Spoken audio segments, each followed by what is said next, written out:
When St. Louis native Ann Leckie sold her very first book back at the start of her career, her reaction to that news was subdued. I felt bad for them. I thought, they're giving me this, they're cutting me a check, right? And that's just money down the drain for them. If I'm lucky, this book is going to sell, what, a couple thousand copies. And then the book came out, and the reaction absolutely astonished me. Not only did Ancillary Justice sell like crazy, it also spawned a record-breaking best-selling trilogy and won pretty much every award that exists for science fiction. Now Leckie is back with a new story. Provenance is set in the same universe, but it's led by a character named Ingray, who is worlds away from your typical sci-fi heroine. Ingray has always felt as though she doesn't really belong. She's not good enough.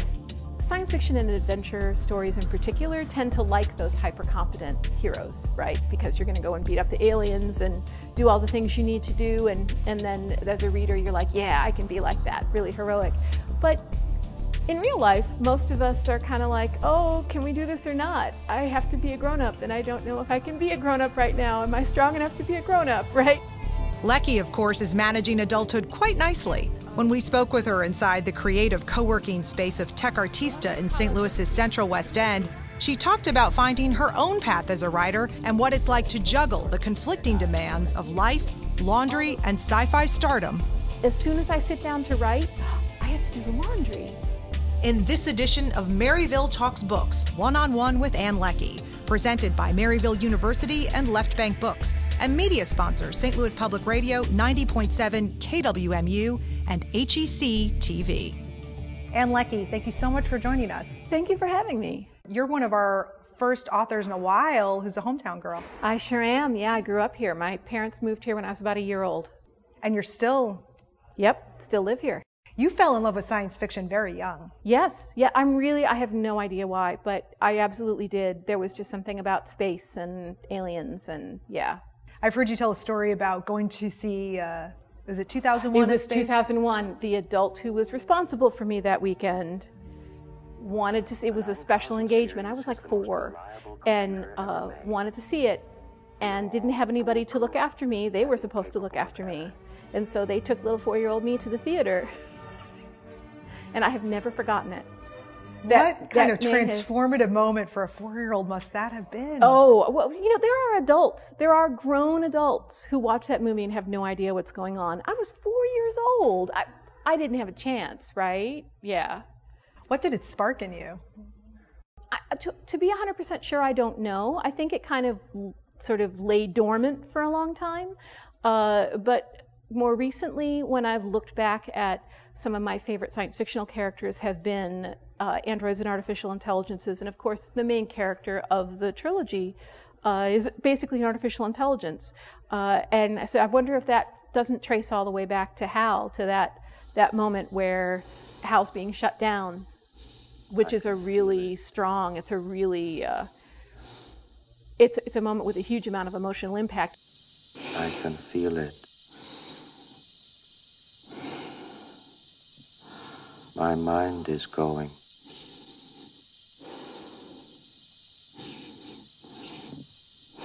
There is no question about it.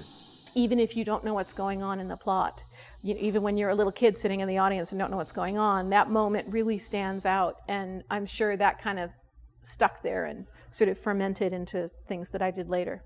So the new book is Provenance, your first book outside of your blockbuster, nobody saw it coming trilogy that just changed your life. It's kind of scary. In some ways, it's like doing a second book because the trilogy is sort of one big work. Everybody was waiting for me to finish the trilogy. Now the trilogy is done. People are like, well, now what's she going to do? And but in some ways, it was kind of nice to be done with that trilogy because I love those characters a lot. I had to love them to spend 3 books with them. But that's a big project. I spent a lot of time with them, and I wanted to do something very, very different. And it was a little scary because I know some folks, understandably, want more of the same. They want more of the same thing that they enjoyed with the trilogy. As a reader, I totally understand that. As a writer, I don't know if I could do it. So it's a new story, but it's in the same, would I say, universe? In the same universe, yeah. Yeah. Tell us about that universe too, because I can't pronounce it. So the title taken from the trilogy is the Imperial Radch trilogy. That is so not how I would have said that either. I'm so glad you said That's okay. that. I get asked all the time, how do you say this name? How do you say that name? And the official answer is that I say it in this particular way, but Radch space is really huge. There's lots of space outside Radch space. There are lots of regional dialects and accents, and however you say it is probably right somewhere, right? That's my official. But Provenance takes place outside Radch space, so the characters that are in the trilogy aren't concerned, although they're sort of mentioned in the background. Some of the current events in the news that's coming as a result of the trilogy is talked about in part of Provenance. But that's really just to sort of ground readers who are familiar with it. You don't need to know it to understand Provenance. And so this is set not in Radch space, but in Hui, which is a world that is run with an elective democracy, basically. So they elect representatives to their legislative bodies, and elections become an issue in the story. But they also really strongly value vestiges, which are sort of almost like souvenirs, like mementos of their ancestors, and they're what any like wealthy family would display them and say, you know, this is the signature of the founder of our family, and this is a shirt that they wore, and this is that kind of says who you are. But they also have vestiges on a larger scale for the society itself, and of course the plot revolves around the forgery and theft of important vestiges. What caused you to want to examine that, the vestiges and the artifacts and the things that we sort of assign meaning and power to? What were you trying to explore? Well, I actually started thinking that I wanted to write a story about one of my favorite space opera tropes, which is the ancient alien archaeology, the ancient alien mysterious artifact, and the archaeological dig on the alien planet. I said, that'll be really cool. And so I started to do research, which is usually where I start. I go, okay, let me read about my topic. And I ended off getting sidetracked into antiquities smuggling and the history of museums and forgery, and that just became super fascinating. And so I started thinking of characters and plots that related to that instead of the archaeology. So that was, I actually didn't start wanting to do that, I just sort of got sidetracked into it. But it's a really fascinating topic. And the character who drives this story is Ingray. Yes. Tell us about her. She's a young woman, maybe in her 20s, who she's the adopted daughter of a political mother, someone who is serving as a legislator, and who has a couple of kids, but who encourages those kids to be competitive with each other, because only one of them can inherit her position. But Ingray has always felt as though she doesn't really belong. She's not good enough. Her brother was adopted from a wealthy family. She herself was adopted as an orphan from a public creche. And she feels like she's not brilliant enough, she's not beautiful enough, she's not strong enough, she's not smart enough, but she has to somehow hold her own in this family. She really has a terrible case of imposter syndrome, because she's far much more skilled and stronger than she realizes. And that's part of what happens during the course of the book, of course, is that she realizes she is actually stronger and more skilled than she thinks she is. And she appealed to me because the main character of the trilogy was very hyper competent. Just Breck could do anything. Breck decided to do something and Breck was going to do it and had no doubts about it. And I said, well, who would be as different from Breck as possible? And then I thought, oh, somebody with serious imposter syndrome. Plus, science fiction and adventure stories in particular tend to like those hyper-competent heroes, right? Because you're going to go and beat up the aliens and do all the things you need to do. And then as a reader, you're like, yeah, I can be like that, really heroic. But in real life, most of us are kind of like, oh, can we do this or not? I have to be a grown-up, and I don't know if I can be a grown-up right now. Am I strong enough to be a grown-up, right? And yet we all muddle through every day. And I thought, fake it till you make it. Right. I thought maybe we deserve to be a hero for once. Yeah. She starts out seeking power, as you said, and position and an advantage, but through the course of the story, that changes. That absolutely does change. Well, part of what changes is the fact that, of course, her careful plan, which isn't really as careful as it could have been, just goes wrong immediately. It's not going to work. You get asked a lot about the pronoun question. In the trilogy, the default pronoun was she. She. Yes. In Provenance, it's very gender neutral. It's E. Well, so in the trilogy, in Provenance, there isn't a default pronoun. So right. It's a yeah. How would you describe it? Yeah. In the trilogy, it was a society that just didn't care about gender at all and didn't talk about it and didn't worry about it. And I used that default pronoun partly to depict that. In Provenance, this is a culture that doesn't see gender as a binary. They see gender as a trinary. So of course, you're either a man or a woman or a nemen. And in this society, children are considered to be genderless and take the pronoun they. And when you get to be like in your late teens, early 20s, you declare your adult name and you declare your gender. And so the characters in the book are one of 3 genders. So I use the pronoun em, er, for folks who are that 3rd gender and I did that partly because I dealt with gender in the trilogy by just kind of wiping it away, right? But gender is kind of a complicated topic, which I sort of discovered while I was writing the trilogy. And I wanted to acknowledge that the way we look at gender is very much the way our culture looks at gender. And thousands of years in the future, why would they see it the same way? There are any number of other ways to do that, to look at that. That created a lot of attention. It's a big part of the discussion around your books. Is that what you wanted, or did it end up being a bigger thing than you ever expected? It ended up being a bigger thing than I expected. I did expect the use of default she to make the book. I thought that was a big part of why I didn't think an editor would want to buy it. And that was what surprised me. But it surprised me the number of folks who talked about the book as though that's what the books were about, when to me those were a world-building detail. I was trying to build a culture that had these particular ideas and tendencies, and used that to kind of express that. And using she as the default pronoun had a really interesting effect on me as the writer, and I really enjoyed that. And I said, well, I'm going to stick with that.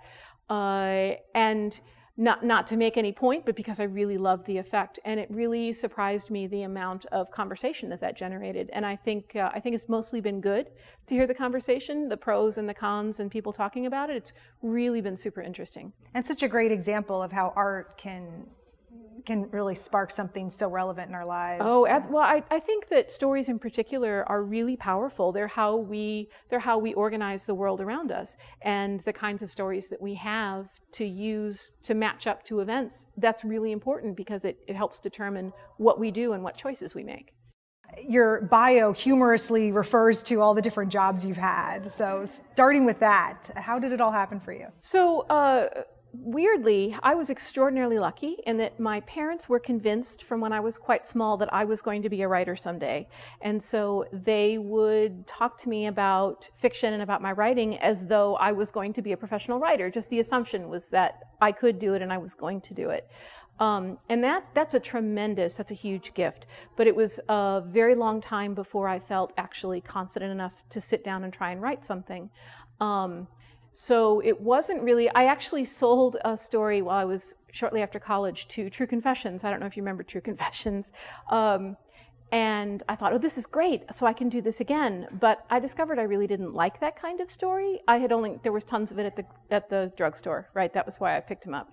And that was an important lesson where I learned there's no point spending a lot of time writing something that I don't enjoy. There's nothing wrong with that kind of story. It wasn't my thing. So it was some years after that before I finally said, well, I'm going to sit down and write. And actually what started it, I had little kids.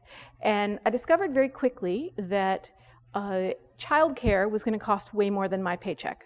Almost immediately. So I was going to have to stay home for the jobs that I could get. And you mentioned the jobs in my bio. I was working as a temporary receptionist. I was working as a rodman on a land surveying crew. I was waiting tables. This wasn't something that was going to going to pay for childcare.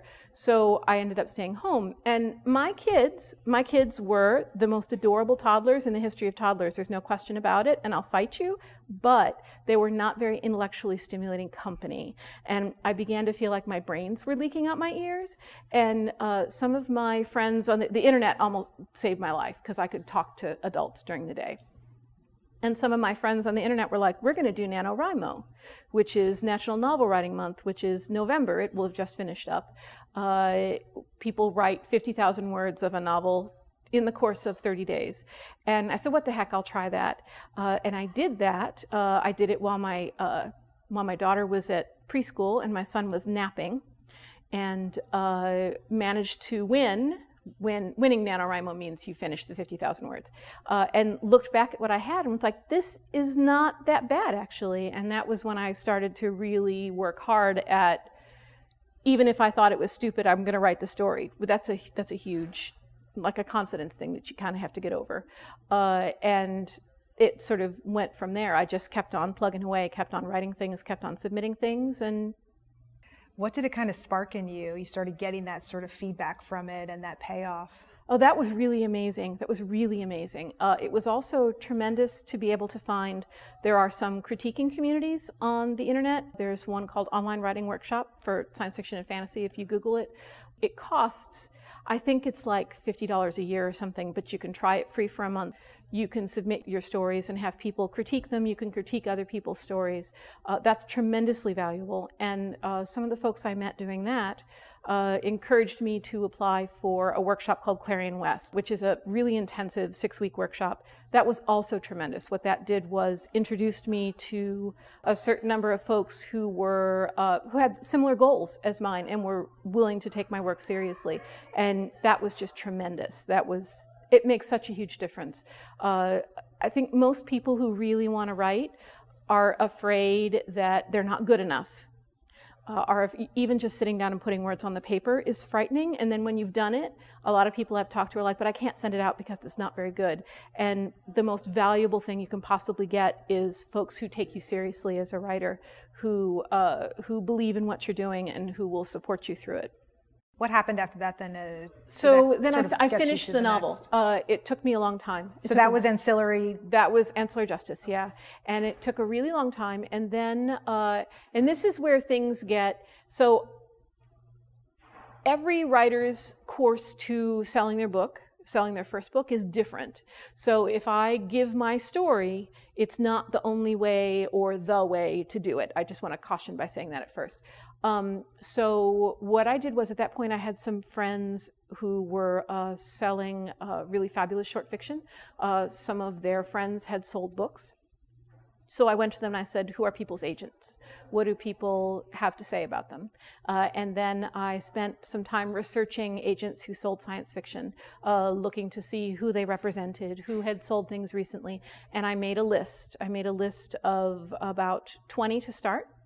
And I said, I'm going to send to 5 agents one week, and the next week I'm going to send to 5 more, and the next week I'm going to send to 5 more. The nice thing about querying agents is you can query as many as you like. When you're sending out, at least in science fiction and fantasy, when you're sending out a novel, you can only send out to one place at a time, unless you're an agent. That's another. So I sent out and very quickly got responses back. And within a month or 2, I had representation, which astonished me, and I felt bad for him. I was like, he's such a nice kid, and he's never going to see a dime from me. I don't know why he's even doing this, but that's all right. And so he took the novel out on submission, and I thought, well, nothing's ever going to come of that. Within several months, there was interest from some editors, and shortly after that, I sold the novel to Orbit. It was really astonishing, and I felt bad for them. I thought, they're giving me this, they're cutting me a check, right? And that's just money down the drain for them. If I'm lucky, this book is going to sell, what, a couple thousand copies. Were you afraid to spend the money? Oh, yeah, well, I wouldn't have had to give it back, right? Because the book was finished. But I was like, they're never going to earn back what they gave me. And then the book came out, And the reaction absolutely astonished me. Absolutely astonished me. Not because I didn't believe in my book, because as a writer, one of the things that you learn very quickly is that there's so much rejection, you might as well write the thing you want to write, because writing the thing you think is going to sell doesn't guarantee that you're going to sell. But that you get one chance to sort of set your own story course. Would be out there. And then later on, actually, I sold another story that I didn't think was like, it's a perfectly good story. It's a perfectly cromulent story, as the kids say. But it's not my best work. And when I sold it, and I found that when it came out, I didn't want to go out on my blog and tell people it was published. I'm not ashamed of that story, but I wasn't proud of that story. And those experiences taught me a lot. So when I sat down to write the novel, I said, I'm not going to worry about whether or not this is going to sell. I'm not going to worry about whether or not this is something that editors want, because you don't know, for one thing. And secondly, why am I spending all this time on it and I don't like what I'm doing? If I can't stand behind it, right? What's the point? Exactly. Yeah. So what's your life like now? You are going to meet, book came out in September, so you've had a couple of months now of meeting fans. What's it like to meet them in person? It's a pretty intense fandom. It's really awesome. I have awesome readers. I was at a bookstore recently and I said, do other writers have as awesome readers as I have? Because I have awesome readers, right? And they're like, yeah, usually they're. But it's amazing to talk to folks. It's really amazing to hear people talk about, sometimes they'll tell me that the book was important to them for some reason. A particular character will mean a lot to them or have helped them through something really difficult, which, I mean, I didn't write the story to do that, but that's the best bonus in the world, to have somebody say this really helped me. And that's really amazing. But in a lot of ways, my life isn't really very different. I know when Ancillary Justice won the Arthur C. Clarke Award, which was really exciting and amazing, and I went to the store the next day and ran into somebody I knew, and they said, what? You do your own grocery shopping and you've won all these awards? And I was like, yeah, they don't come with, personal assistance. Right, yeah. That's true, because that really blew up your life. It did. It was way. astonishing. But then I would go to the grocery store and it would just be like normal, right? My kids still had to get to school, so it was very weird. It was this very weird disjoint. And you imagine, I'm not even that big a celebrity. You imagine celebrities as, occupying this sort of, this higher sphere where their lives are so completely different. And you're like, but I'm just doing the laundry. I'm sitting here folding socks, Do your kids read your work? Are they sci-fi fans? Not so much. My daughter told me that she would read Ancillary Justice when it came out in Spanish, and it did, and then she backed down. Although I think she does carry it around, and every now and then she looks at it. And my son doesn't either. Although I think they're both fairly, I know, my son was in, I think, 8th grade when Ancillary Justice came out. Really, was it that long ago? And he was just like, she's just my mom. And I went into school and for the conference, and the one teacher says, oh, Gowan's told us all about your writing. And I was like, oh, all right. They're secret fans. Yeah. What are your habits in terms of work, and do you outline? Do you? Oh, I do not outline. I do not. I have an idea where I want to end up. And I have maybe some high points along the way, and the rest of it I have to figure out as I write, which is kind of frustrating. And I know my friends who outline and get really good results from it, they write much more quickly than I do. But I have never been able to outline. Ideally, and this is only ideally, everybody goes out the door for their daily stuff, and I turn on the dishwasher and make some tea and go into my office and write until lunchtime. The reality is I get distracted by Twitter, or somebody gets sick, or the fridge stops working, and so I have to be the one to open the door for the repair guy, or all those things that can get in the way. The things that can get in the way of yourself. It's hard to sit in your office and know that there's laundry in the other room. This is a weird writer thing, right? You're like, oh, I really want to write, and then I hate doing laundry. I don't like doing laundry. As soon as I sit down to write, I have to do the laundry. The kitchen floor is dirty. I have to do those things before I can write. Right? There's a weird psychological thing, right? And so that's very difficult.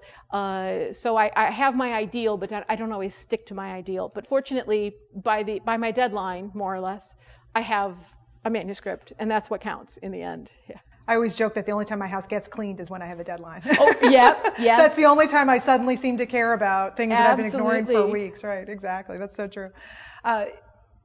What's it like when it is clicking for you? I know every writer, every creative person has their moments where it's just happening and then it's just not. What's it feel like for you when it is clicking and you're tapping It's in? its own thing.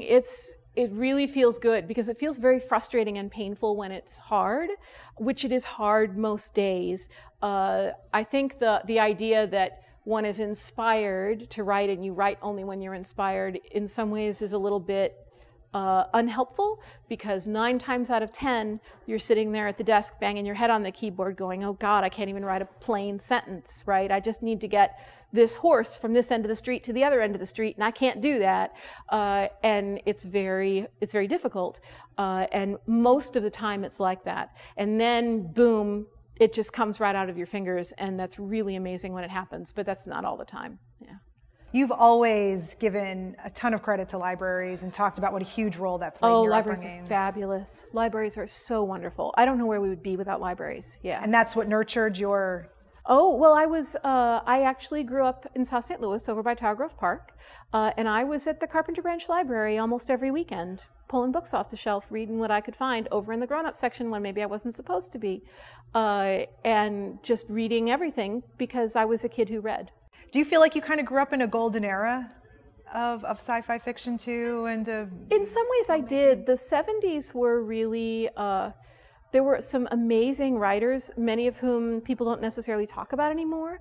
Joanna Russ, C.J. Cherry, the folks who were coming out with stuff in the 70s, it was amazing. At the time, it just felt like I was finding books at the library, right? Right. Yeah. You weren't defining it as, I'm a fan of this or that. No, You get asked a lot about women in science fiction, and you're sort of asked to be a spokesperson for it in many ways. Is that good, or do you long for a time when that's not an issue? That's such a complicated issue. Because on the one hand, I totally understand look, I'm just a science fiction writer, why are you asking me about my gender? On the other hand, it's an issue, right? And I keep hoping, because as I said, women have been writing science fiction since science fiction existed, but every 10 or 20 years, people go, oh, look, there's all these women writing science fiction. Isn't that a new thing? Look, here's so-and-so. I'm like, well, Mary Shelley, right? Like, basically invented it. And so that is kind of frustrating, but I'm glad that the attention is sort of coming around, saying, look, there are lots of women reading and lots of women writing. And always have been. Thank you, Ann Leckie, so much for talking with us. Thank you. This has been a lot of fun.